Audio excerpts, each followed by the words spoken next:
Welcome to the deep dive. We're really glad you could join us for this special deep dive segment. Now, this comes to you from the podcast AI Unraveled, which, as you might know, is created and produced by Etienne Newman. He's a senior engineer and a passionate soccer dad up in Canada. Please do remember to like and subscribe to AI Unraveled for, even more great insights into AI. So here on the deep dive, what we try to do is pretty straightforward. We take a whole stack of sources, articles, research, our own notes, and we pull out the most important bits, the key knowledge, the insights.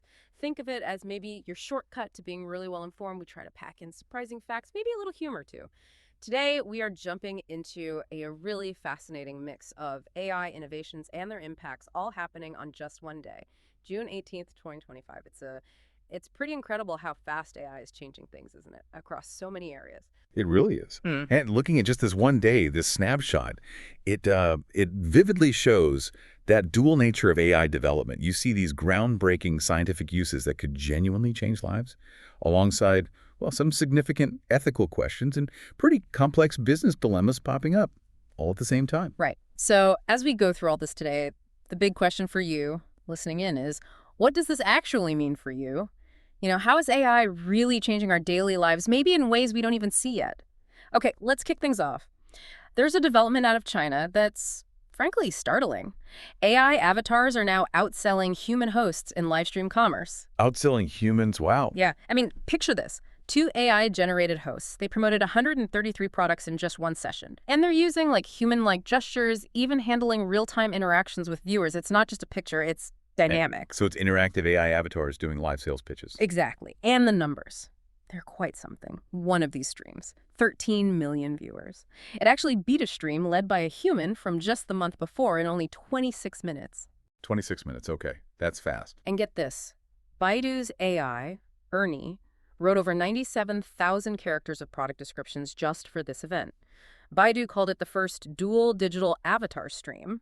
Natural conversation, realistic movements.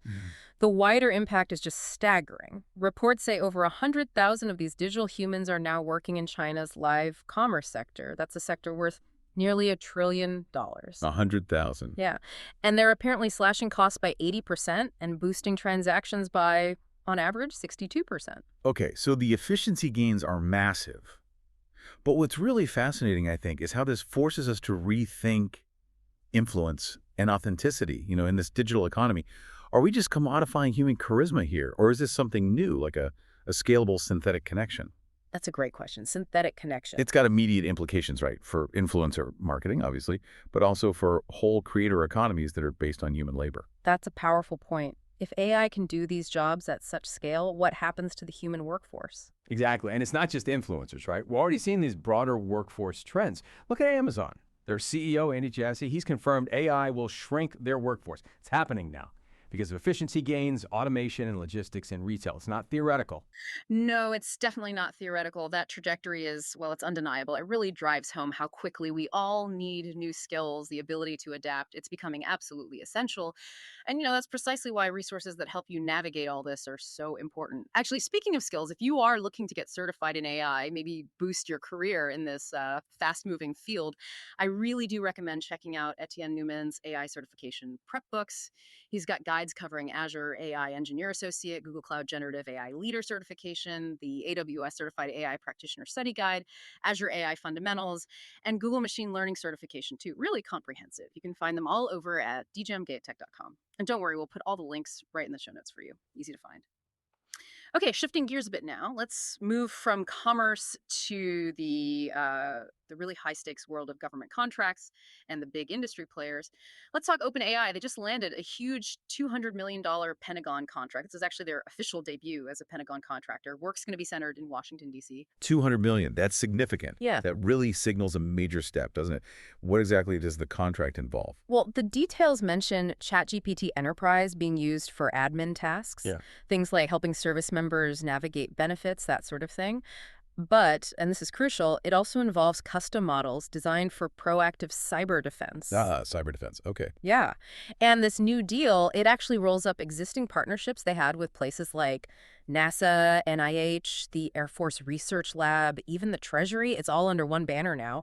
OpenAI for government. So consolidating their government work. Exactly. Now, OpenAI says they'll stick to their usage policies, but the contract language itself mentions developing prototype frontier AI for warfighting and enterprise. Fighting. That's strong language. It is. It clearly signals an expanding government reliance on AI for, strategic operations.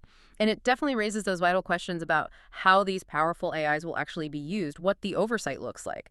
Absolutely. It signifies this growing embrace of AI at the very highest levels of government, which, yes, brings a really complex set of ethical considerations, transparency issues, Yeah. things that really demand scrutiny. Definitely. And speaking of powerful players and strategic moves, Yeah. here's where it gets really interesting.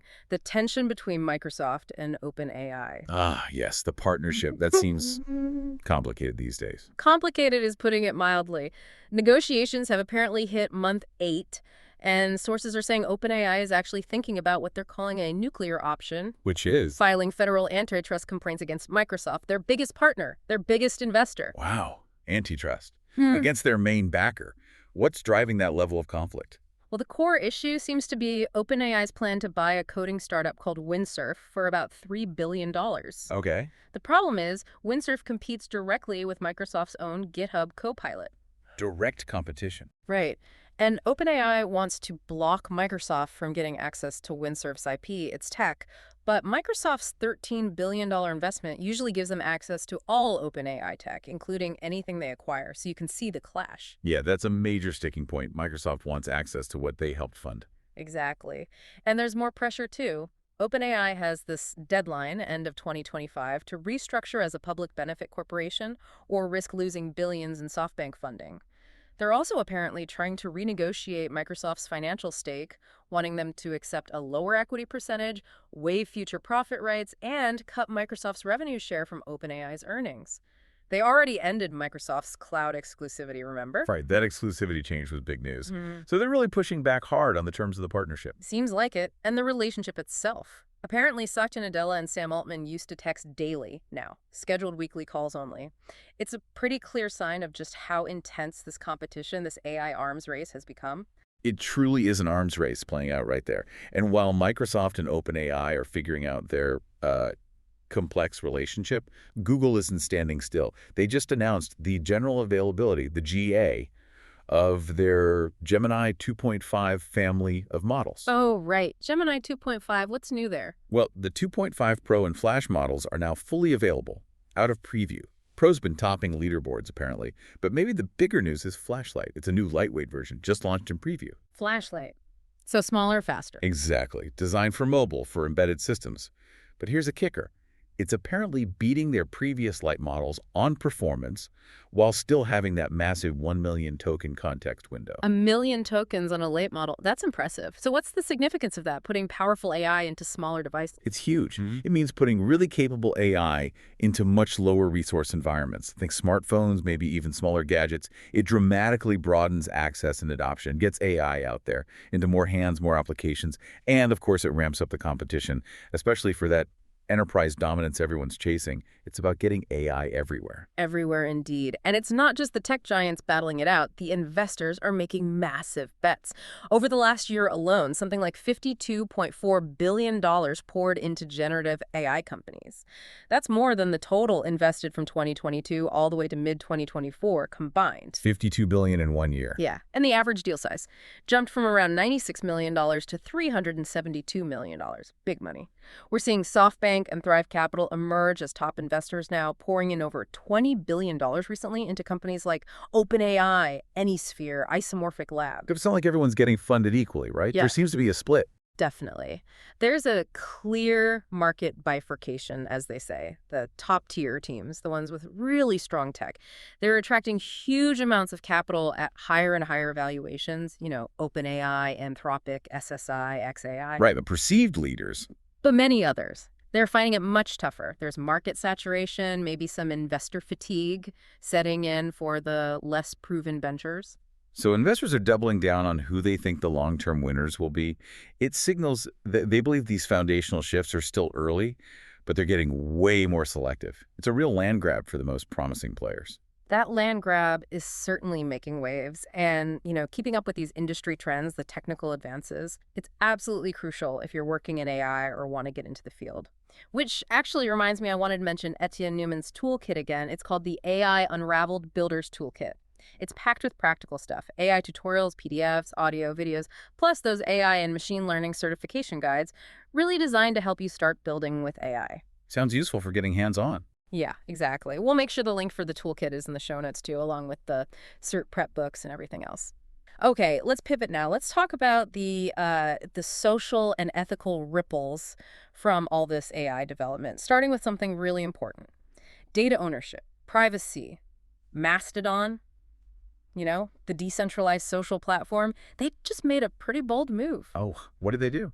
They've explicitly banned AI companies from scraping their content for training models. They're making a stand for, human expression and data rights. That is significant, taking a stand against the data harvesting. Yeah. Being decentralized helps, I guess. They updated their terms, flat out prohibiting using content for AI training, emphasizing user consent, content ownership.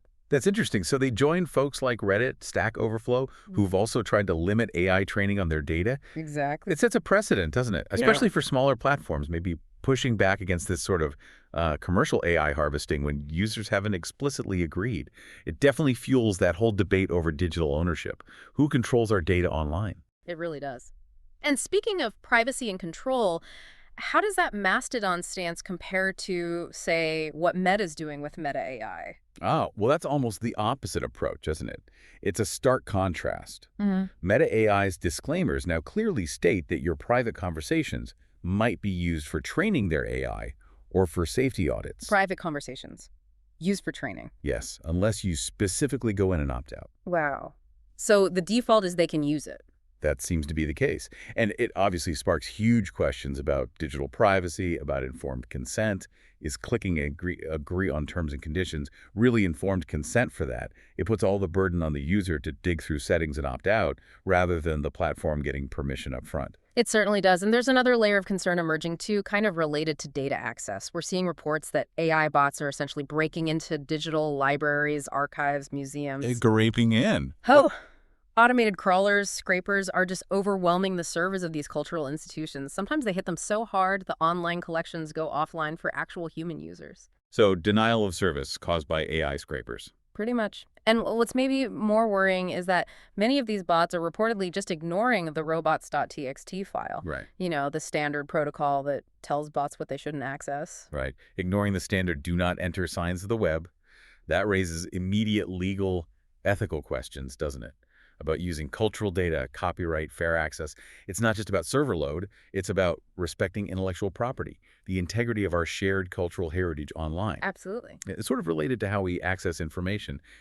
There's a new poll showing people are increasingly turning to AI bots like ChatGPT or Gemini for their daily news, especially younger people, tech-savvy folks. Getting news from chatbots. What are the implications there? Well, it's potentially massive. It threatens traditional journalism models, which are already, let's be honest, struggling. And it really amplifies worries about bias, about misinformation spreading even faster, and about how these AI platforms handle content moderation, if at all. Yeah, if AI is the filter. Exactly. If AI becomes the main way people get news, how do we ensure accuracy, impartiality? It puts an even bigger burden on individuals to think critically about the information they're getting, maybe more than ever before. That's a sobering thought. Okay, well, let's try and end our deep dive today on a more positive and hopeful note. There's incredible potential for AI to do good, too. Like this work from scientists at the University of British Columbia, they're using AI combined with 3D bioprinting to tackle male infertility. Oh, wow. By actually replicating testicular tissue. It's really groundbreaking stuff that could potentially restore fertility for many individuals. That is amazing. That's a huge leap forward, potentially, in reproductive medicine. Why? Precision bioengineering tackling really complex human health issues.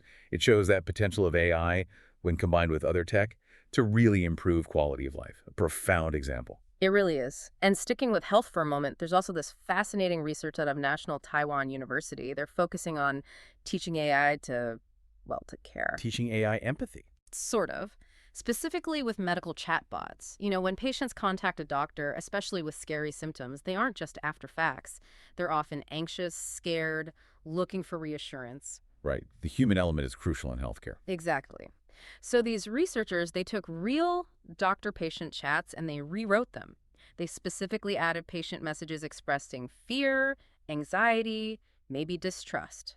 Then they carefully crafted doctor responses that weren't just medically accurate, but also aimed to provide emotional comfort. Okay, so building empathy into the training data. Precisely.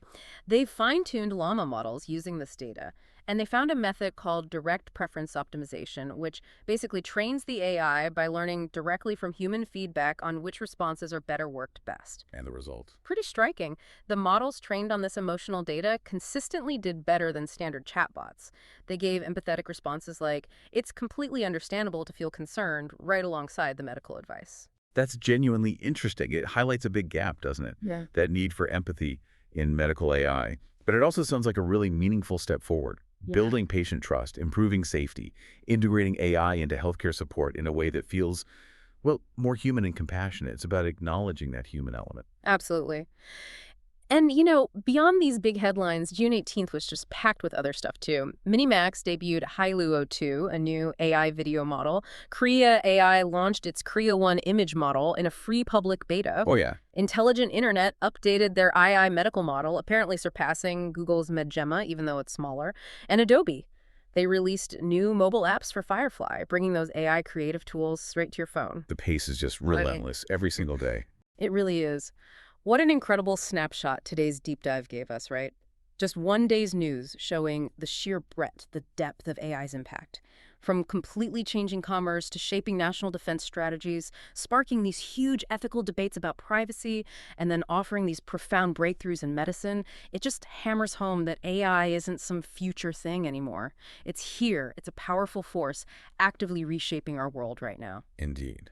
And maybe a final thought to leave people with. If AI's influence is spreading this wide, this fast, what fundamental parts of our society, things like genuine human connection or our ability to think critically, what do we need to actively protect and cultivate as we navigate this landscape? It's a question for all of us, I think. That is a powerful thought to mull over, and we really hope you continue your own learning journey into AI. Before we wrap up, just one last reminder. If you are serious about navigating this AI world, boosting your career, definitely check out A.N. Newman's AI Cert prep books. We mentioned them earlier: Azure, Google Cloud, AWS Fundamentals, all at djmgettech.com.